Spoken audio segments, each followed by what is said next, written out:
Welcome to Gomathi's kitchen. நம்ம இன்றைக்கி பார்க்க போகிறது செட்டிநாடு ஸ்டைலில் அடை தோசை எப்படி செய்யலாங்கிறத பார்க்கலாம். கோமதிஸ் கிச்சனை சப்ஸ்கிரைப் பண்ணாதவங்க சப்ஸ்கிரைப் பட்டனை ப்ரெஸ் பண்ணுங்கள். உடனுக்குடனே அப்டேட் வேணும்னா பக்கத்தில் இருக்க பெல் பட்டனை மறக்காமல் ப்ரெஸ் பண்ணிக்கோங்க. இப்போ செட்டிநாடு ஸ்டைல் அடை தோசை செய்கிறதுக்கு அரிசி பருப்பெல்லாம் ஊற வச்சுக்கணும்.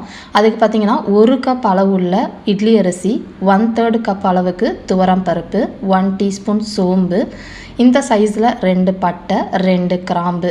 இப்போ அரிசி பருப்பு இதை ஒரு 2 மணி நேரமாக ஏற்கனவே நான் ஊற வச்சுருக்கிறேன். கூடவே பார்த்திங்க அப்படின்னா ஒரு 6லேருந்து 7 வரமிளகா காரத்துக்கு.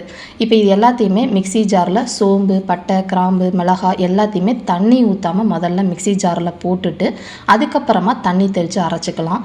இதை அரைக்கிறதுலையே ஒரு 2 பெரிய சைஸ் வெள்ளைப்பூண்டை 4ஆக கட் பண்ணி போட்டிருக்கிறேன். இது எல்லாத்தையுமே நல்லா இந்த அளவுக்கு கரைன்னு அரைச்சிக்கணும். ரொம்ப நைஸாக அரைச்சிங்க அப்படின்னா பருப்பு இருக்கிறதுக்கு வழவழன்னு ஆகிடும். இப்போ இதுக்கு தேவையான அளவு 1 டீஸ்பூன் அளவுக்கு கல் உப்பு சேர்த்துக்கோங்க. இதை போட்டு ஒரு பல்ஸில் 2 தடவை விட்டுறலாம். இப்போ பார்த்திங்கன்னா இந்த அளவுக்கு நல்லா திக்காக அரைச்சிருக்கிறேன். 3/4 கப் அளவுக்கு தண்ணி ஊற்றி அரைச்சிருக்கிறேன். இப்போ ஒரு 1/2 கப் அளவுக்கு மிக்சி ஜாரில் தண்ணி ஊற்றி அதையும் சேர்த்தாச்சு.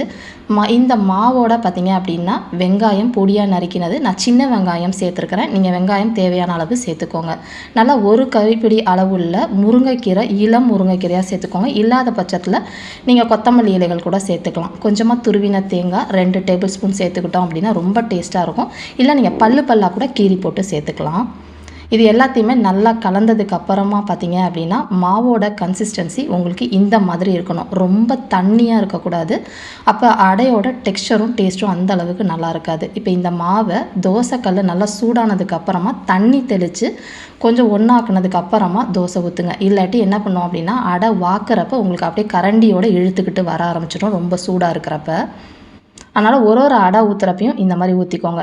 நான் ஏற்கனவே இந்த மாதிரி ஓட்டையாக இருக்கிறனால நான் தோசை கரண்டியால் ஓட்டை போடலை.